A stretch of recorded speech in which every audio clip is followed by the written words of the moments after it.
এটা সম্পূর্ণ মিথ্যাচার করা হচ্ছে। এবার আসা যাক আমরা এই আইনের কেন বিরোধিতা করছি এটা আমাদের জানতে হবে।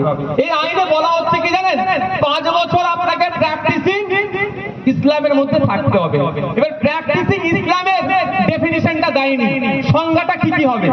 প্র্যাকটিসিং ইসলামে হতে গেলে 5 বছরের সংজ্ঞাটা কি হবে দেয়নি। দাঁড়িয়ে রাখতে হবে, নামাজ পড়তে হবে, রোজা রাখতে হবে, হালাল খেতে হবে, হজে যেতে হবে, যাকাত দিতে হবে, ফিতরা দিতে হবে, এইসব কিচ্ছু বলেনি। শুধু বলে দিয়েছে 5 বছর প্র্যাকটিসিং ইসলামের মধ্যে আপনাকে থাকতে হবে, তাহলে আপনি ওয়াজ করতে পারবেন। এটা আইনটা শুনতে সহজ লাগছে, কিন্তু ভবিষ্যতে যাতে না আপনি ওয়াজ করতে পারেন তার রাস্তা বন্ধ করে দিচ্ছে। এবার আপনি বলুন, আপনি এখানে দাঁড়িয়ে মানে একজন ইমাম সাহেব যদি যায়, সবার কথা ছেড়ে দিলাম, একজন ইমাম সাহেব গেল, গিয়ে অফিসারকে বলছে আমি অফ করব। অফিসার মুখের দিকে তাকিয়ে যদি বলে তোমার কপালে দাগ নেই, তুমি তো ঠিকঠাক নামাজ পড়বনি, কি করবেন তখন? তুমি অফ করতে পারবে না, কিছু করতে পারবেন? হয়তো উনি গিয়ে বাড়িতে গিয়ে কপাল টপাল ছিঁড়ে ছাড়ে আবার যাবে পরের সপ্তাহে, এই দেখো আমার কপালে দাগ, নামাজ পড়ে পড়ে হয়ে গেছে। আরে ভাই, নামাজ পড়লে অনেকের কপালে দাগ হয়, অনেকের কপালে দাগ হয় না।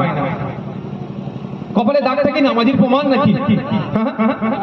তাহলে ও কপাল ছেড়ে ছেড়ে পরের সপ্তাহে যাবে। অফিসার যদি বলে এই বছরে 29টা রোজা গিয়েছে, আপনি তো 25টা রোজা রেখেছেন, 4টে ছেড়ে দিয়েছেন, চলেন ঘরে যান, আপনি ঠিক করে মুসলমানই এখন হতে পারেন, কি করবেন আপনি? তাহলে ওয়াকাফার করতে পারবেন। কিন্তু এইখানটায় আপনি কেন আমরা বিরোধিতা করছি?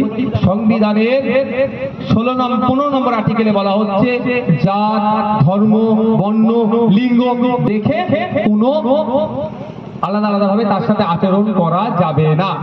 এবার আসা যাক, ভারতবর্ষে শুধু মুসলমানদের জন্য কি ওয়াকাফ আইন আছে? আমার হিন্দু ভাইদের ধর্মীয় সম্পত্তি রক্ষার জন্য আইন আছে না নয়?